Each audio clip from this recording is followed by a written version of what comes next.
Today we're going to talk about somebody and his experiences and what is the first person who comes to mind when I say open? Andre Agassi. Andre Agassi. Great. So this is sourced from his book Open. Obviously, it's not by me. Somebody had written a very nice article that I wanted to share with you. So when Andre was 19, he started losing his hair.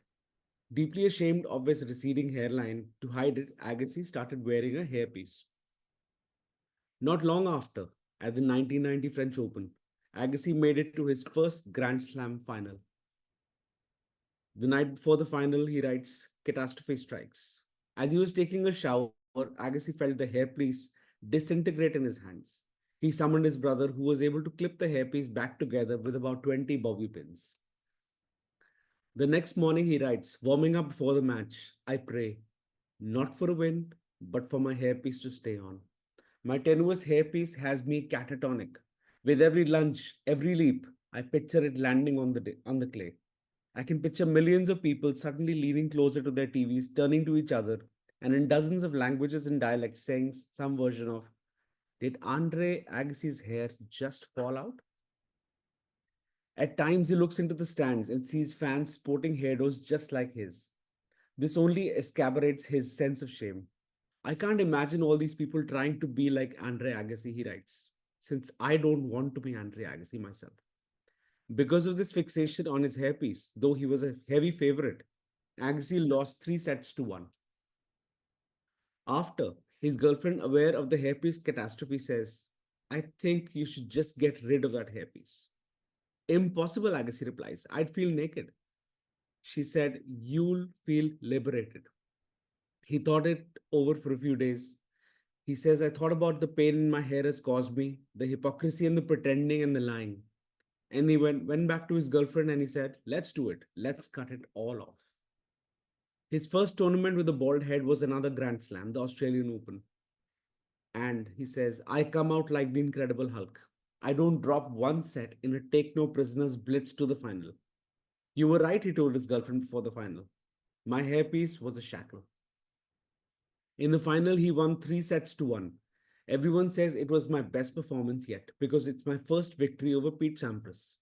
And I think 20 years from now, I'll remember it as my first bald victory. So, what are the takeaways from this? Takeaway one: in this book, in interviews, and in the documentary, there's a psychiatrist, Phil Stutz, who talks about the shadow. The easiest way to say it, he explains, is that the shadow is the part of yourself that you're ashamed of. It's a flawed part of yourself that you feel you have to hide. And once you start to hide things, you become very sensitive to whether other people can see them or not. It becomes an obsession. How do they see me? What do they think of me? Do they like me? Do they love me? The more you try to hide what you're ashamed of, as Agassi said, the more ashamed you feel. But the beauty is, once you stop hiding it, you can relax and then you get flow. If you stop hiding your shadow, if you stop hiding, you get flow, and that's what everybody wants. After he stopped hiding his shadow, Agassi got flow. He went on to win back to back Grand Slams and ended 1995 as the number one ranked tennis player in the world, replacing Pete Sampras, who held the spot for 82 straight weeks. Takeaway 2: keeping in mind that Agassi was so worried about what others would think or say about his shaved head, I went searching for what others thought or said after he had shaved his head. And guess what? All I could find was a passing mention in a 1995 Washington Post paper, which said the wild mane of hair he spotted at the tournament last season has been replaced with his new no-nonsense buzz cut. It makes you think of a line from the philosopher Seneca, who writes in a letter, "We suffer more in our imagination, more often than in reality." In his head, Agassi thought people would think or say nasty things about him. In reality, no one really cared. The most precious thing we have in life is time. So anytime you stop worrying about something, get rid of it. Andre Agassi. This is from a piece sourced from Twitter and LinkedIn by Billy Oppenheimer. He's on Twitter and LinkedIn both. Incidentally, he's the writing and research assistant to Ryan Holiday.